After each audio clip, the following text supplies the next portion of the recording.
Si tampan Panji Suryaputra Saetapi membuktikan bahwa menjadi tuli bukanlah kecacatan. Banyak prestasi yang telah ia torehkan, sehingga kekurangannya justru menjadi kebanggaan. Berkat kegigihannya berkampanye untuk kaum tuli, Surya mendapat simpati dan dukungan banyak orang, bahkan dunia internasional. Ia diundang dalam acara pertemuan tunarungu internasional di London, Inggris, menjadi pembicara di Istanbul, Turki, bahkan mengikuti konferensi Perserikatan Bangsa-Bangsa yang membahas undang-undang disabilitas. Ketika Presiden Jokowi secara resmi membuka ASEAN Para Games 2018 di Stadion Utama GBK Jakarta, Presiden memberikan pidatonya disertai dengan bahasa isyarat. Saya nyatakan dengan resmi Asian Games dibuka.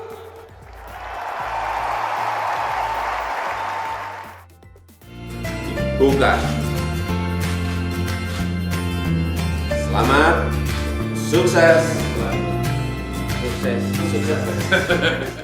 Dan ternyata Presiden Jokowi mempelajari bahasa isyarat ini dari seorang pemuda yang membanggakan Indonesia, Surya Saetapi. Kini, pria yang telah berusia 27 tahun ini telah menyelesaikan studinya di Rochester Institute of Technology, New York, Amerika Serikat dengan menyandang predikat cum laude. Surya bukan satu-satunya dalam keluarga Dewi dan Ray yang mengalami tuli. Kakak pertamanya, almarhumah Giska Putri Agustina, juga mengalaminya.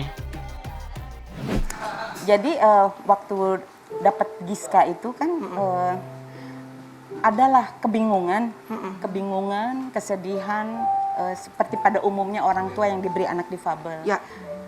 Pas dapat anak kedua sudah bahagia banget. Ya. Tiba-tiba dapat anak ketiga, wah lengkap lah gitu. Pas usia 2 tahun dicek lagi ternyata Surya tuli. Fakta ini membuat Dewi Yul kecewa.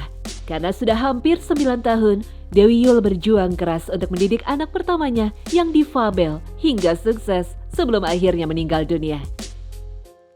Tapi ketika anak ketiganya lahir dan ternyata juga difabel, Dewi Yul tak kuasa menahan kesedihannya.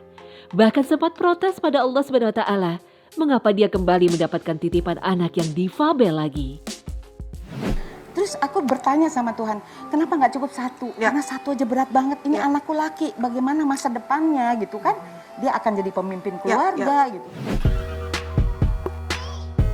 Inilah masa tersulit yang dialami Dewi Yul. Namun Dewi Yul tak ingin terus larut dalam kesedihannya. Ia mencoba bangkit dan mencari jawabannya. Hingga akhirnya. Suatu saat aku berdoa malam, aku membuka kitab suci, langsung tertulis jawaban. Maka dari keduanya keluarlah mutiara dan marjan. Dan itu ada di surat Ar-Rahman. Jadi di situ aku nangis sesenggukan dan minta ampun dan serta berjanji, mulai saat itu aku nggak akan pernah bertanya lagi apapun yang Tuhan berikan pada hidupku. Karena sudah dijawab bahwa kamu tuh dikasih karunia tuh mutiara dan marjan kan nggak kelihatan kalau dia adanya di laut kan. Tapi kalau dia diambil, dijadikan sesuatu, itu jadi berharga sebagai perhiasan gitu. Sejak itu, Dewi Yul benar-benar mengikhlaskan semua keputusan Allah SWT dan yakin bahwa ketetapan Allah itu pasti baik. Manusia memang hanya bisa berencana, berusaha dan berdoa. Kembali, Dialah yang Maha Kuasa menjadikan kondisi terbaik bagi setiap orang. Allah SWT berfirman, "Boleh jadi kamu membenci sesuatu, padahal ia amat baik bagimu.